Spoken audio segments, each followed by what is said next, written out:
Basically, what People First language is a language that is a respectful language to use for people in the media. People First language is important because it recognizes that the person is a person first and is part of the community.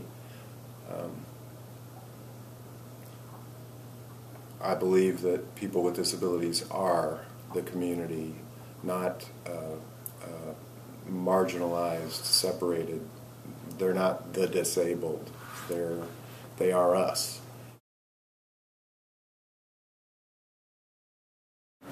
A lot of times that you read the newspaper and you get like people that have disabilities, the papers seem to make them look like victims. We have one lady in People First that lives downtown, and she was catching a city bus.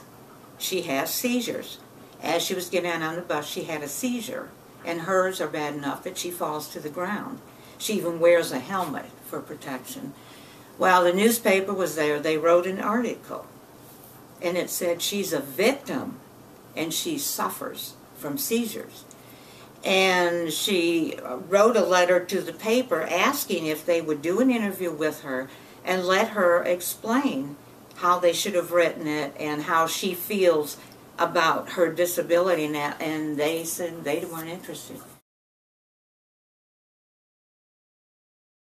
I've worked with individuals with disabilities for about 15 years, and my son was diagnosed about 6 years ago with autism. In the media, if you hear autistic child, I automatically have less respect for that reporter because I automatically think that reporter hasn't done their homework. They haven't asked someone how they want those children or those individuals to be referred to, because that's not a term that's considered appropriate any longer. So then I suddenly lose respect for what they're reporting on because they've missed that piece. It makes me feel like we're not doing enough yet. You know, some people with disabilities get all ugly and get hateful, and that's not the way to educate people.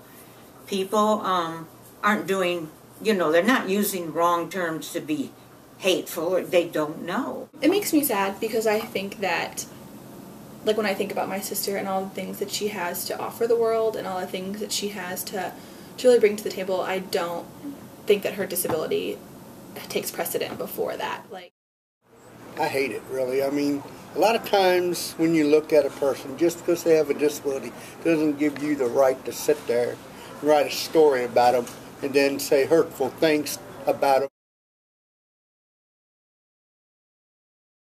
More than our disability, so they need to say person with a disability.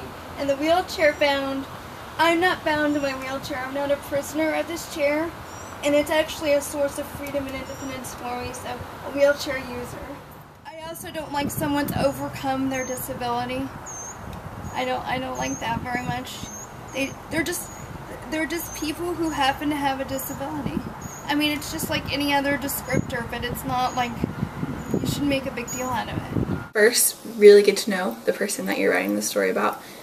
And if you can, place their name first. Secondly, place their accomplishment. And then third, place their diagnosis, if need. To put all my good stuff first, then my disability information. I think if you're in the media and you're not sure how to portray someone, that maybe you're interviewing someone with a disability, just ask them. I'm a huge proponent of not including the diagnosis, even in conversation, much less in story, unless that it's really necessary.